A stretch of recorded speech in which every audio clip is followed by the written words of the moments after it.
The Reds answered Joe Nuxhall yesterday, and tonight the old left-hander responds. He says, on Wednesday, my emotions got the best of me. Today, I want to make sure that everyone knows that I love the Cincinnati Reds and the entire organization. Everyone has always treated me fairly and made it clear that I would always be a part of the Reds organization. John Allen and I will sit down shortly to work out what my future role will be. As far as I'm concerned, this little episode is over. And welcome back. The Reds have signed pitcher Nick Bierbrot to a minor league deal. The 26-year-old left-hander is 6-9 in 38 career games with a 6.66 ERA. A former #1 pick of the Diamondbacks in '96, Bierbrot has never fully recovered from multiple gunshot wounds in June of 2002. Meanwhile, the Reds open a 3-game series against the Rockies tonight. We can't show you the highlights, but we can tell you the Reds are now losing 8-5. They're in the 9th inning. The Reds put 4 on the board against Sean Estes in the first. Adam Dunn with his major league leading 33rd home run, a 2-run shot, followed by Willie Mopena. Felipe Lopez, solo homer in the 7th, but the Rockies take the lead, scoring 3 in the 5th off Brandon Clarkson.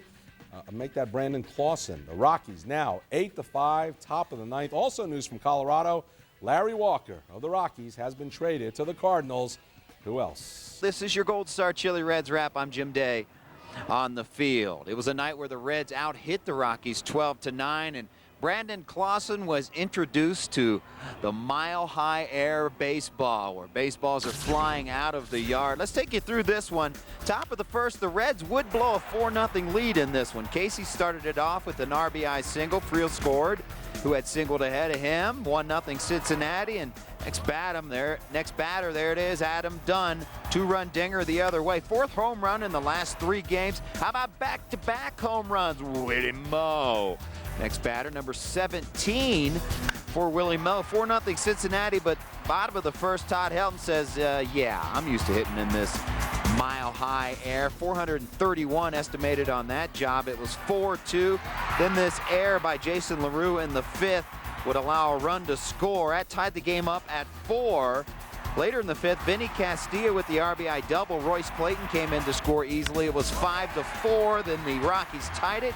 Preston Wilson, a double off the wall in left. And it was 6-4 Colorado. Felipe Lopez. Since his recall from Louisville, this kid is suddenly hitting.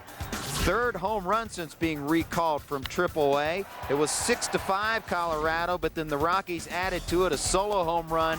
And then in the 9th, the Reds had runners on 1st and 2nd to start out the 9th inning. And Ken Griffey Jr. struck out for the 2nd out of that inning. And then Ryan Friel, a soft line drive in which Royce Clayton went high to get, timed his jump for the final out. The Reds fall in this one 8-5. You know how the ball loves to fly out of Coors Field? Well, for the 2nd straight night, the Reds score 5 runs. Well, last night it wasn't enough to win, but was it enough for the Reds tonight? Let's go to Colorado. Hamilton native Aaron Cook serves up the home run pitch to John Vanderwall. A 2-run blast, his 2nd this season. Reds 2-0 in the 2nd. But in the bottom half of the 2nd, Jeremy Burnett tees off on Paul Wilson, then Preston Wilson. Back-to-back shots. We're tied 2-2 after 2.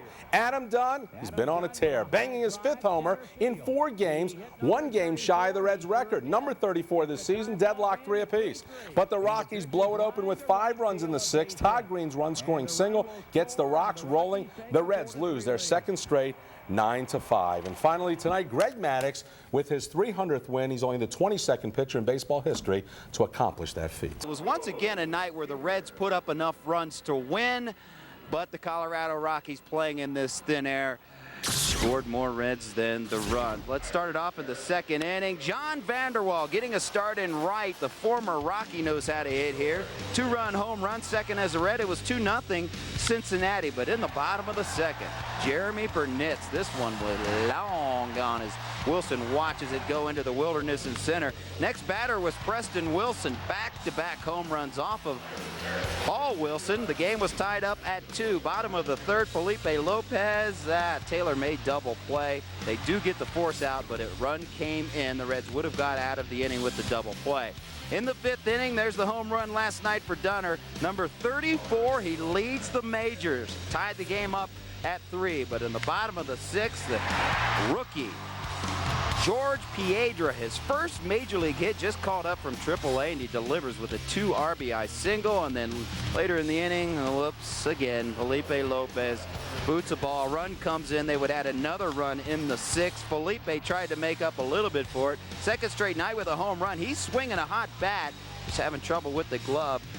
That pulled the Reds within 4, but Josh Hancock, his first trip to Coors Field, and welcome to Coors Field, Josh. Mark Sweeney deposits one way out of here, and that rounded out the scoring as the Rockies took game 2 9-5. Paul Wilson, in his 5th attempt at his 10th win, fails again.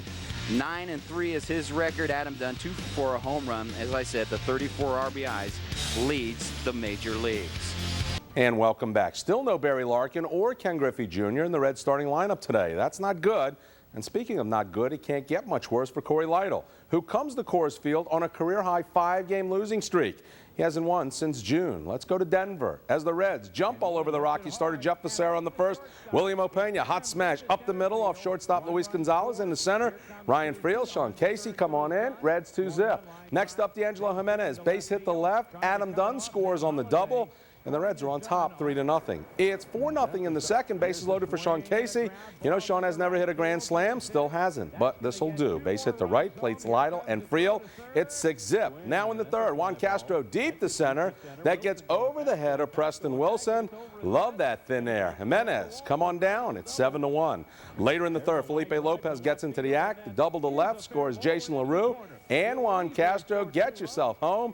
It's now 9-1. How about a little more from Willie Moe? A no-doubter to left. 2-run blast. That's his 18th, 11th in 26 games, makes it 11-1.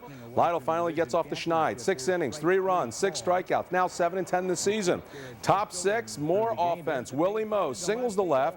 Casey trots in. Pena 3 for 4, a career-high 5 RBI, but check the trot to first. Suffers cramps and dehydration as he leaves the ball game, but that doesn't stop the hit parade. Jimenez follows with an RBI single to center. Every starter, including Lytle, has a hit in this one, and that includes LaRue, who has 2 knocks and 2 ribbies. Gabe White gives up 4 in the 9th. Blow him out, 14-7. Here's your final score. Now, Rockies pitcher and Hamilton native Aaron Cook left during yesterday's start against the Reds, feeling lightheaded and dizzy. Cook was taken to Rose Medical Center for tests, revealing blood clots in both of his lungs. The condition is not life-threatening, but Cook will miss the rest of the season.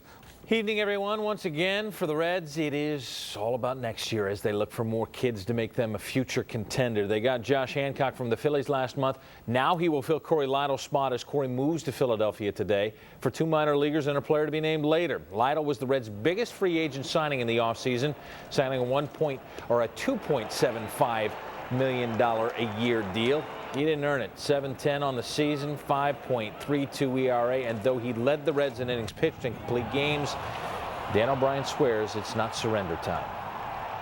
We know we're 7 out. We know we've got 6 teams ahead of us in the wild card, but the reality is there are no more trades. This is the group we have going forward. Paul Wilson's going to be our #1 starter. We've just got to play better as a club. We still feel we have a chance. So Corey was no king in the Queen City. He allowed 95 runs in 24 starts. That's the worst in the league. Allowed 291 total bases, worst in the league. Tied for last with 170 hits allowed, 3rd worst with 88 earned runs, and 4th worst with 24 home runs allowed. Gotta love your opening day starter.